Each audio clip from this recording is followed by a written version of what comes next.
itong si Senate President Achis Escudero. Sige ang daldal. Ngayon, kinokopya naman mga kababayan yung kadaldalan ni Chis Escudero nitong spokesman. Sige ang daldal. Kaya sinupla na ngayon mga kababayan nitong dalawang senador.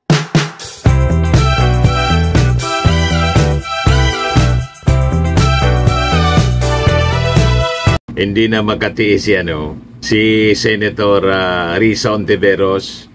Kinastigo na po mga kababayan yung spokesperson ng Senate Impeachment Court.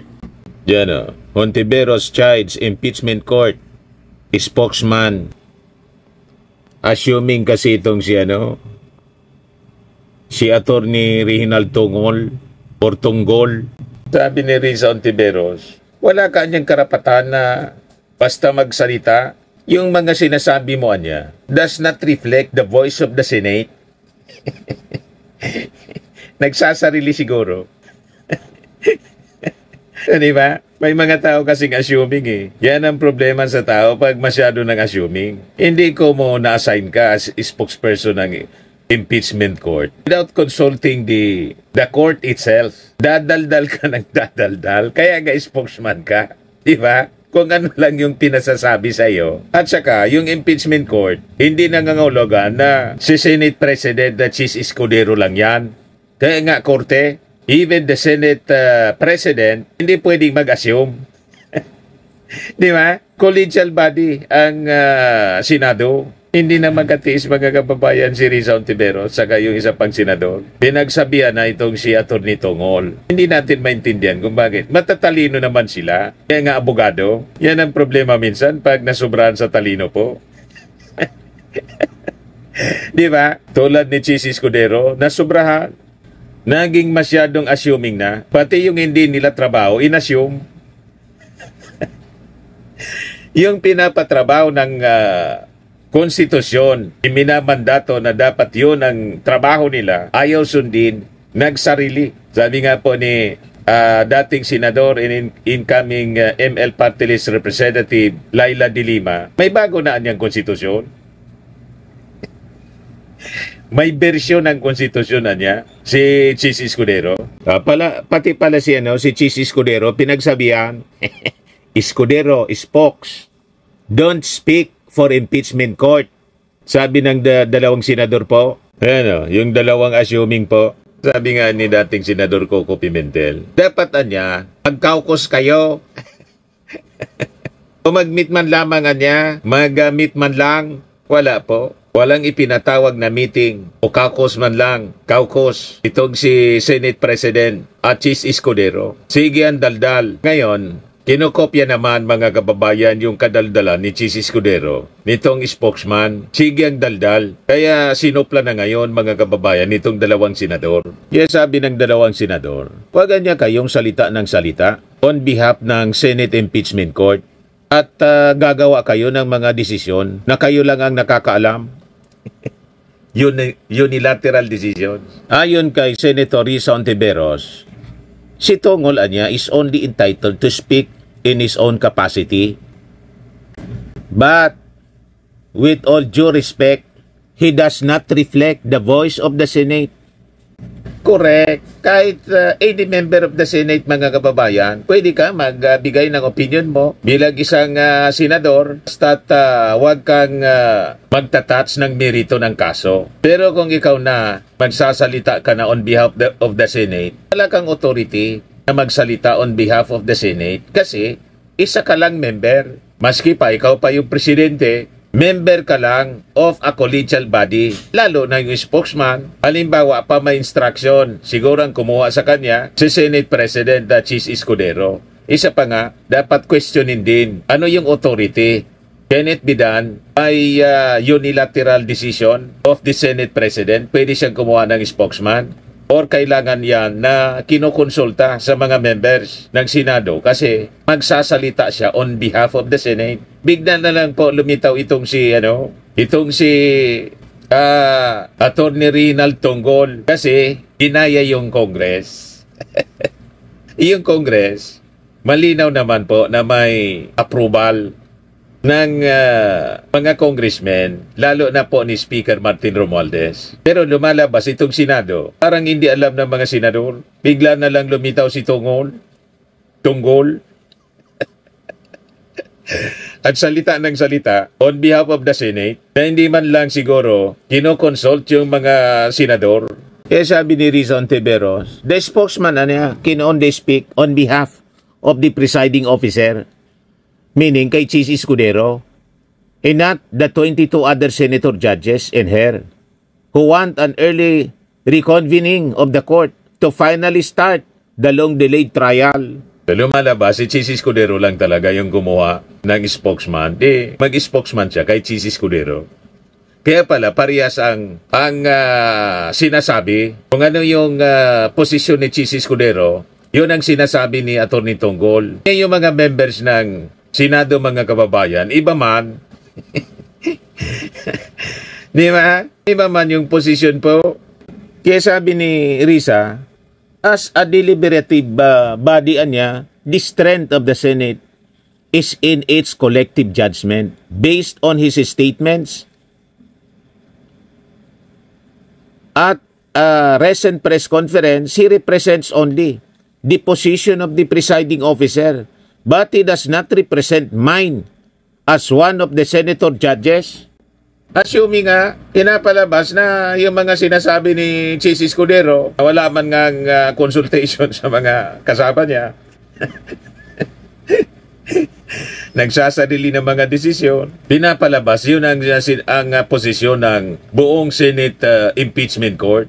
Hindi ganon. Sumusobra na kayo. Dapat itong si Chis Escudero po, palitan na ang dapat sigurong pumalit na medyo masasabi natin impartial at kahit hindi abogado, matino at naintindihan ang mandato ng ating konstitusyon. Hindi man kailangan na abogado po para maintindihan ang forthwith proceed. Tinanong nga po, nag-survey yung isang vlogger, tinanong yung mga estudyante, alam nila yung forthwith proceed? Ang ibig sabihin niya, agad-agad, immediately. Si Chis Escudero, iba yung sabi. Kung ano-an yan sinasabi ng konstitusyon. Ang sinasabi po ng konstitusyon ng batas, forthwith nga. O di ba? Aling konstitusyon ang sinasabi mo, kabayang Chis Escudero. Hindi namin alam na may bago kang konstitusyon na sinusunod, na nabago ang kahulugan ng forthwith. Hindi na agad-agad, kundi after 5 months. Ang immediately. Di ba? Pagkatapos wala mang dismissal sa konstitusyon, may nagmosyon na I move to dismiss na isang senator judge pa. Kinamuti ninyo ang Senado. Kaya ang kinalabasan ng Senado ngayon. Naging mga kamuting senador, parang yung mga kamuting riders na laging nasasangkot sa problema. Di ba? Ginawa ninyo ng problema yung impeachment complaints. Wala man sanang problema. Smooth sailing sana yung takbo. Ginulo ninyo eh. Pati itong spokesperson, ang gulo-gulo kong magsalita. Kaya tamang sinupalpal ito. Sinuplan ni Riza Ontiveros. Masyadong assuming. So binanatan din ni Riza Ontiveros yung leadership ng Senado. Meaning si Chis Escudero for claiming the court proceedings cannot yet start until the 20th Congress officially starts with its first regular session on July 28, only for them to unilaterally decide the course of the proceedings. Naging diktador na po si Chis Escudero. One-man rule. Diyan na lahat yung nagdidesisyon. Hindi man niya kinoconvene yung kanyang mga kasama to decide on things. Kaya importante yung leadership change, mga kababayan, sa Senado. Yes, sabi po ni Riza Ontiveros, out of respect anya for the institution, I hope we can be more mindful of process and allow us, senator judges, to decide only when we are properly convened. Senator Vicente Tito Soto could not agree more with Ontiveros. Sabi niya, I concur anya. She is spot on, sabi ni Tito Sen. Even anya the statements of the SP or Senate President does not reflect the entire Senate unless they emanate from a caucus of the members. Otherwise, anya, it is merely his statements. So masyado nang umaboso mga kababayan si Senate President Chis Escudero. Nagdidesisyon siya na walang alam yung kanyang mga, hindi kinukonsulta yung kanyang mga kasama. Siya na yung buong Senado. So ang reaksyong ito mga kababayan ni na Tito Sen sa ni Risa Ontiveros after ng press briefing ni Atty. Tongol or Tonggol. Tonggol ba o Tongol? Tonggol yata. Nang sabi niya, yung panunumpa daw ng mga bagong senator judges may have to wait as the Senate has yet to elect a new leader or re-elect its incumbent chief. The presiding officer does not want any questions to arise regarding that step in the oath-taking process at it could be challenged and lead to legal impediments once the proceedings move forward, paliwanag niya. So, as a matter of prudence niya and diligence, the presiding officer prefers that the oath-taking be done only after a Senate President who will serve as the presiding officer of the incumbent court of the 20th Congress has been elected. This was in response to Hontiveros' earlier call for the presiding chair to swear in the 12 senators who recently assumed office as judges in the impeachment trial of Duterte. So, ginagawa talaga po ni Chis Escudero mahirap ang lahat. At ang masama, nagdidesisyon siya on his own. Walang caucus, walang consultation galing sa kanyang mga kasama. Ako ang tingin ko, gusto niya kasi ma-maintain yung kanyang pagiging Senate President. Pero baka pagdating ng oras, mapalitan din siya dahil sa dinidisplay niyang arrogance. Yan ang ginagawa mga kababayan ni Chis Escudero. Imagine, pinalusot ni Chis Escudero yung motion ni kaiya-iya, motion ni Bato de la Rosa. Ginulo mga kababayan yung proceedings ng Senado. Kinomplika. Malinaw na malinaw. Yan mismo ang mga commentaries ng mga legal luminaries natin. Hindi man lang ako ang nagsasabi nito. Ang aking mga commentaries analysis mga kababayan, nakalinya doon sa mga analysis and commentaries ng mga constitutionalist. Hindi natin yung haka-haka lang natin at posisyon natin personal. Malinaw yung sinasabi ng ating magagaling na mga abogado. Kaya nga kinukundi na po ang mga aksyon na to ni Chis Escudero at maging si former Senate President Tito Sen. Talagang hindi nagugustuhan itong kaganapan mga kababayan sa Senado kung paano inahandle mga kababayan ni Chis Escudero ang pagiging presiding officer.